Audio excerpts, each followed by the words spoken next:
Curiosity is not what it seems in the context of the way one would normally define it. The way that we define it for the purpose of the cultivation of a mental quality is that it means being curious about the narratives and stories that are causing us to believe that something that we're afraid of is life-threatening. When we realize that it's not, then we can have trust that the story that is driving my experience right now is not true, or not absolutely true, or at least is worthy of experimentation, because it actually isn't going to kill me. Because my mind is actually saying that I'm scared because I'm under threat, similar to the threat that would happen if a lion was chasing me down the road. But of course, I don't have that kind of threat, so at least I do have a few moments to stop and think and pause and challenge the narrative that is running my emotional experience at this time. Yeah, I might get a punch on the nose, but if it's important enough, that punch on the nose won't kill me. It might be painful, but it depends on how important the other thing is. The thing that I want. Getting a bloody nose won't kill you normally. It just is uncomfortable in the moment. And I'm not saying that we're going to get a bloody nose when we act courageously, because it might simply be that all we need to do is to say no to our boss. Or have the courage to be kind when you don't want to be. These are all expressions of courage, because they all are tantamount to overcoming a moment of discomfort. Somebody's being disrespectful to you, for example, and that causes discomfort which you can't tolerate, so you lash out, rather than sitting with it and asking yourself, okay, so what is actually for the benefit of me, myself, the other, the system at large right now, actually? Well, in the face of real danger, you run. That's what you do. It's not a time for courage. It's a time for recognizing that the story that is driving your experience is in fact true, and get the hell out of there. Or go into a fight response, depending upon what happens to be appropriate. I mean, if you're being chased by a bear, there's no point in going into a fight response, because you're going to lose. There's also no point in running, because you're going to not be able to run away. So the default response, which is to go into a freeze response, is appropriate. If you've got a bus bearing down upon you, that's not the time to stand in the road and say, hey. In the face of real danger, what you do is you're curious about what other values you're bringing into the situation. So, for example, if you're scared stiff, if you're a fireman, or if you are volunteering to go to war and fight for your country, and you're absolutely scared, then you need to put your attention on your higher purpose for actually undertaking that activity.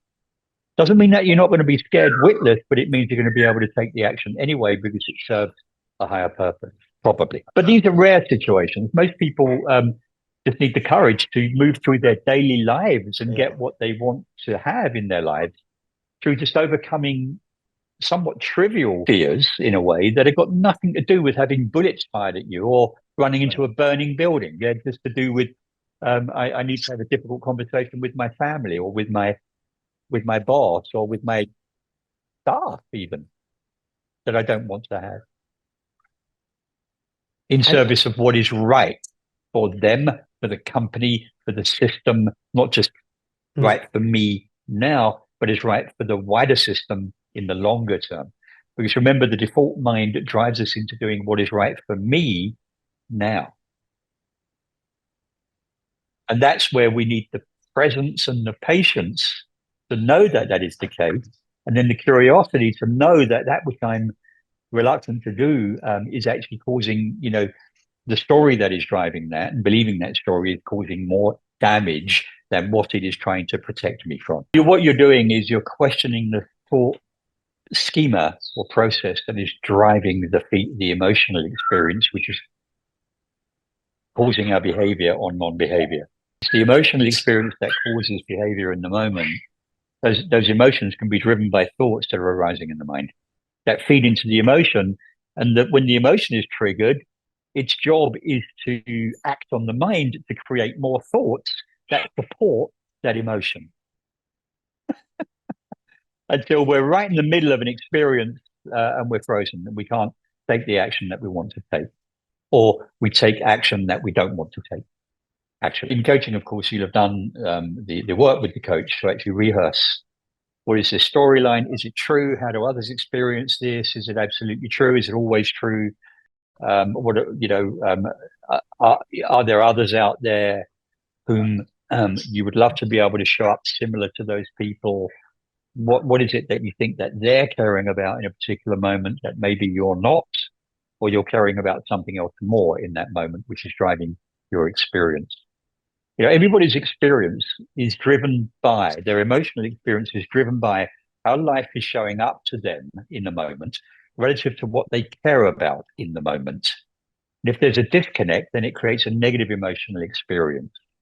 But because we all care about different things, we therefore create different experiences relative to the phenomena that arise in our environment. We create different emotions because we're caring about different things moment by moment. So when somebody shows up the way that you would love to be able to show up in a particular situation, you have to ask yourself, so what are they caring about that causes them to be able to do this? And what are they not caring about that I am caring about that prevents me from being able to do what they do in that moment, right? And that could be a window into the mind of someone else. I think the anchor is presence and patience. Because without presence and patience, emotions will drive you into action before you've even known you've taken the action. You have to cultivate the metacognitive awareness as a first step. Otherwise, you're not going to be able to have the space and time to ask yourself any question. It's stimulus response without a moment of choice, right? Stimulus response without a moment of choice. The first step is to introduce the moment of choice. And that occurs automatically through training. And then into that moment of choice, you can insert the other mental, if you wish, strategies or qualities. You in that moment of choice, you can insert your curiosity. You can insert your acceptance, trust, letting go. Otherwise, it's just stimulus and immediate reaction. We don't even call it response. Stimulus equals reaction, unless you've got that space, and that space is presence and patience. I mean, curiosity, you can overdo it. I mean, all it really is a moment of questioning. What's happening with me right now? Coach, or if you have well rehearsed the storylines when they run, and you've worked with them, maybe in coaching or maybe just through reflection, then you can just bring back the memory of knowing that that story is not actually true. It's just a moment once you've been practiced with. Once you've practiced with bringing in a safe environment, bringing the storyline back into your mind again and again and again, and dismissing it again and again and again as being untrue and damaging to me. Then in the moment, you can just remember, oh, I've been through this. I don't have to actually bring back the whole process now. I can just remember that I've already thought this one through and realized that the story that is driving my experience right now is not actually true. I'm going to take the action anyway. So it's just a moment of what we call self-remembering. Remember that. And then we can let go, right? And then we can, it's like ding, ding, ding, self-remember, curiosity, self-remembering, trust, not true, gonna let it go, it's damaging, and then letting go, all in literally milliseconds from each other. And then we can take the action. And then eventually it becomes default so that the stories don't even come up anymore. When the mind has been, when the brain has actually been rewired to bypass, if you wish, those old stories, where the highway, the path to the alternative story, the reframed story, the path to that is actually stronger than the old pathway to all the old stories that create the fear in the moment. I would normally start with that question. So what's happening, with you right now, and see how the answer is. and see where the answer takes them. So for some people, they can quickly do this kind of downward ladder on their own. Well, I'm telling myself a story that if this, then that, and if that, then this, and all the way to the bottom, I'm going to die alone and poor. Right. And some people, they need help. So, they need to be asked these, so what happens next questions? What happens if that happens questions? So that they see perhaps the absurdity of their storyline. Not that it's absurd, but it is absurd if they want something that they want and the story is blocking what they want, and what they want, they really want to be able to show up in a certain way and they can't because of the story, then it's absurd for them. It's getting in their way for no reason.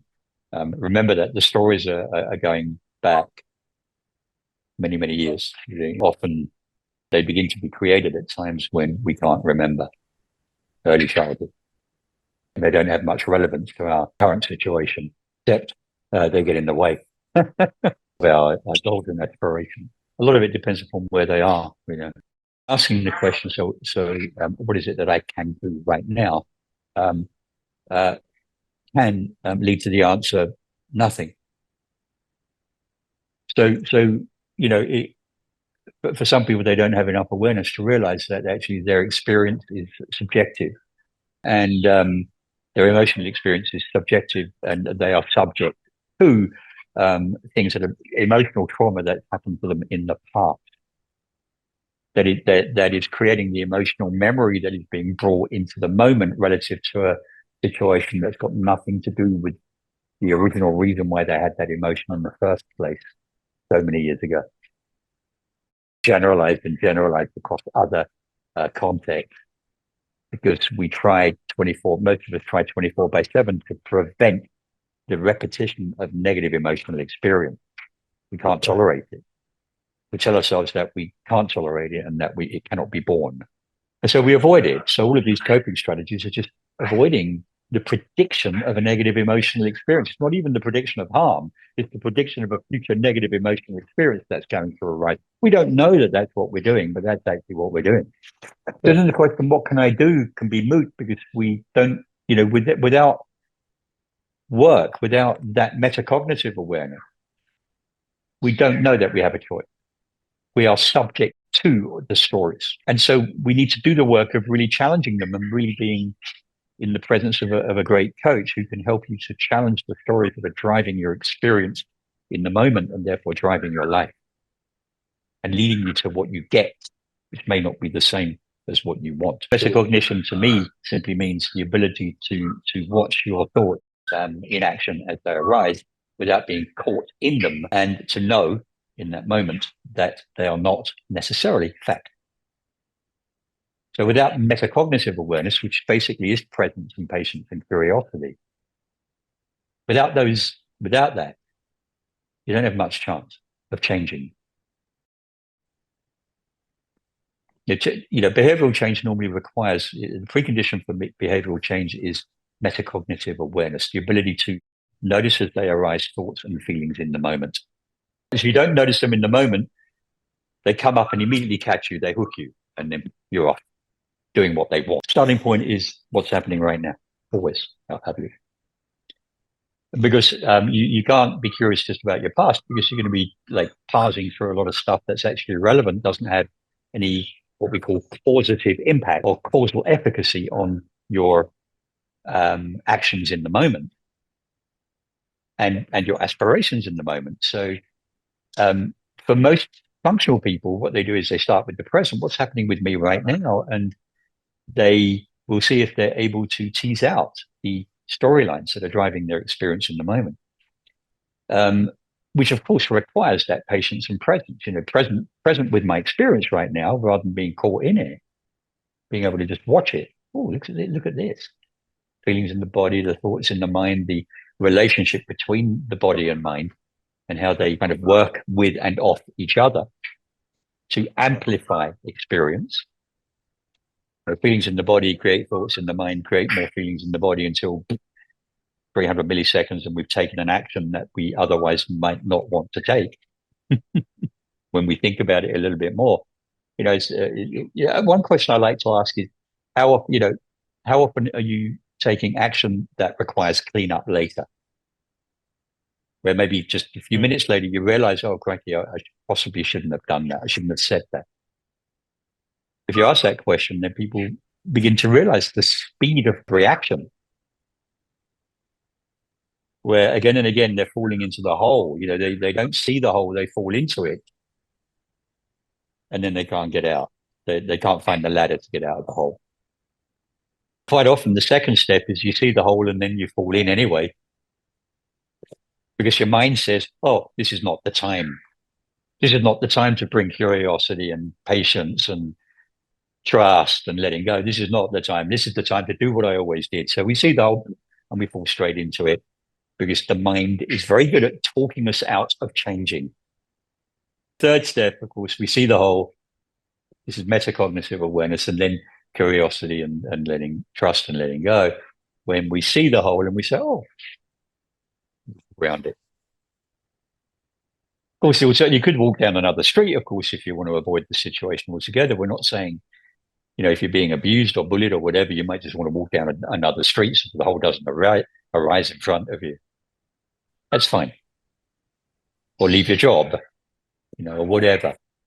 But it's worth seeing if you're actually being driven by a story that is damaged. So if you keep changing your job because you don't like your boss, and then you're probably just going to go to another boss, and there may not be any change, or maybe even worse. So it's worth asking yourself the question, so what is actually the threat here? I may not like my boss, but is that life-threatening? Are there other aspects that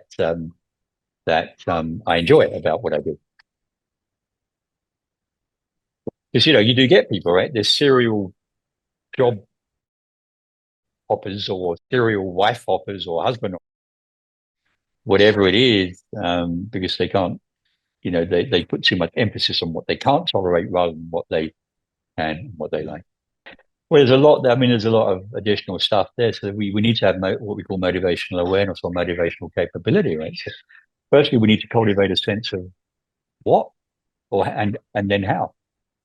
So what we want and how we need to show up in order that we can get what we want, where that has been skillfully determined, not just following some, like what Stephen Hayes calls it, pliance, following what your dad wanted of you rather than you want for yourself, or something like that, right? So cultivating a sense of motivation, which not everybody has, they don't know what is meant. So if you ask a lot of people what their values are or what's meaningful for them, a lot of people don't really know. They move from day to day towards the next shiny object, moment by moment, day to day, and they're not looking further ahead. They're not making the prediction of, if I could do this, if I could be this kind of, not if I could be this person, like a CEO or a rich person or whatever. No, if I could be this kind of person, how's it going to feel? And that's the true source of happiness and it's correlated with success, that we have a steady compass which relates to how we would love to be in our lives rather than what we want to get from our lives, provided we are not poor, provided we're not below the poverty line and we're really struggling. So creating that motivational sense that can give us a compass that can help us to transcend short-term cognitive emotional imbalance that is just driving us in various different directions. Having at least a destination in terms of our values and how we'd like to show up. That can provide guidance to us in the moment. Is often a starting point. Right. And then after that, it's just the ability to be present with what's important. Once we've worked out a sense of what's meaningful or important to us, then the challenge is supporting an individual so that they can hold their attention on that rather than on all the noise. It's like, I call it the signal to noise ratio sometimes, keeping the signal strong and the noise weak in our attention. And that's where the cognitive, we call it cognitive capability, which is understanding the stories that drive our experience, and knowing how to reframe those stories in the moment so that we can move moving forward towards what we've worked out we actually really care about.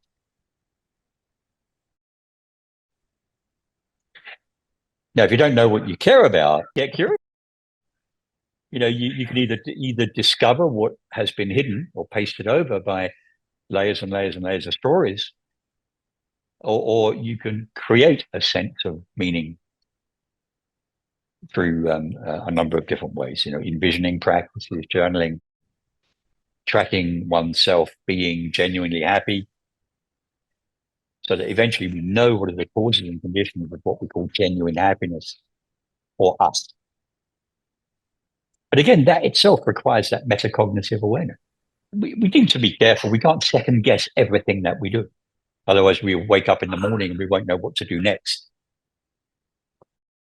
So where these kinds of tools are to be applied is where you're bumping into yourself again and again and again and getting in your own way around something that you really have discovered that you really care about, or something that you really care about. So sometimes we're caring about things that are actually going to lead to our derailment or unhappiness. So we need to work out what we really care about, which may not be the same as what the mind is telling us that we care about in the moment. So we really want to get promoted, but we can't have difficult conversations with our staff. Then there's a story that is, then that means that there's something that you care about in the moment, even more than being promoted. You've forgotten in the moment that you would love to be promoted, and here are the behaviors that are necessary in order that you can get promoted. And this is what I need to be caring about in those moments so that I can express those behaviors. And all you're remembering in the moment is that you're anxious about having a difficult conversation with someone, staff, peer, boss. And you've got to identify those kind of areas where there's something about your behavior that's getting in your way relative to what you really care about and how you'd love to be able to show up in service of those things. And those are the things that you need to be curious about. You don't want to second guess everything that you do if it's not getting in your way. If doing what you do is getting you what you want in the context of your behavior, how you like to be, then knock yourself out, carry on doing it. Fine. When you discover that what you're doing is not moving you in the direction that you would like, is where you need to ask yourself some questions, right? In the moment of choice, they forget, number one, what they really want, together with the behaviors that are appropriate that can move them in that direction. They forget that. And instead, what they remember is all of those hidden goals and hidden commitments, which are fundamentally all the anxieties, all the worst case outcomes that their brain is creating, where they say, well, if I do this, then this is going to happen, and then that will happen, and ... I'm going to die alone and poor. They're remembering those things in the moment rather than the behaviors and the thoughts and the emotions that drive the behaviors that are appropriate for what they want to change. You have to be curious. That's where the downward ladder, the downward arrow comes in. Is you need to identify the storyline and then ask yourself, so what's the worst thing? A classic coaching question is, so what's the worst thing about not doing this? What's the worst thing that could happen if you did not follow this storyline and took the action that is actually necessary? What's the worst thing that could happen? And then they'll say, well, somebody might not love me in that moment. They might be upset with me. And then you say, oh, okay, so they're upset with you. And what's the worst thing about that person being upset with you for a few moments? Right? And then you keep just asking them question to help them to see what is often the absurdity of their storyline. I mean, it's not that it's not true that a person might be upset with you. What probably is true is that they'll never get over it and that their being upset with you is going to have some dire consequence for you in the long term. So avoiding saying something that might make somebody upset with you in the moment may prevent you from getting something that you really want. Just because you can't tolerate the discomfort of somebody not liking you 24/7. Life doesn't work that way. Even your spouse cannot like you, your family cannot like you 24/7. And yet, as a parent and sometimes as a spouse, that you have to take action sometimes that in the moment can be uncomfortable for either your spouse or for your children. And you have to be able to work through that because that's for the greater good. But some people just can't tolerate that moment of discomfort. Sometimes we call that caring avoidance. We care so much about something that we avoid taking action that we need to take. What you're really caring about is your short-term comfort. But it looks like we're caring about this other person, and therefore we can't have a tough conversation we may need to have with this other person. But actually, what we're really caring about is the fact that we cannot tolerate the fact that that other person might be upset. It's actually all about us. There's some part of us that knows that if only we could have that conversation, it will be better in the long run for everybody. But we still can't do it. But it's still actually selfish about us. Self-compassion is absolutely fundamental to our success and well-being. Because self-compassion defeats two very powerful emotions that will really get in our way if we overdo them, and that is guilt and shame. Guilt and shame are extremely unpleasant when we feel them, and therefore they create stress, and therefore they put us into an avoidance state. We will do everything we can to avoid feeling guilty or shameful. And so rather than learning from our experience and basically saying, okay, this happened and ouch, yeah, that was really uncomfortable. And being curious about, okay, so what was it that caused this to happen? And how can I show up next time so that I minimize the chance of that guilt shame coming back again? In other words, using it as a learning experience. Guilt and shame are so uncomfortable that they just cause us to turn away from even exposing ourselves to the possibility of having that coming back. So we don't learn, in other words, because we just shut it off. Approaching guilt and shame with curiosity in the same way that we approach everything else with curiosity. Oh, wow, what's happening with me right now? What's causing this experience within me right now? And seeing what we can learn from it that can actually benefit our future is the key. The question is, how would I love to be right now? For most of us, we would love to be kind. We would love to be compassionate if it's appropriate. What we are talking about is not asking the question, why did you treat me like this? Because the way that most people, the way that most people interpret curiosity is asking the question, why did you treat me like that? Why did you do this to me? It's better to ask the question. It's not that we won't ask such questions, but we need to remember to ask this question, which is, why am I feeling like this just because you did that?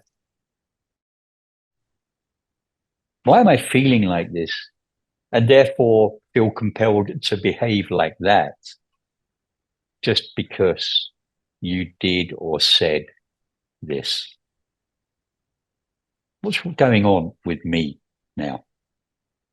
What's driving that? That's the kind of curiosity we mainly mean in the context of the mental quality or mental strategy of curiosity.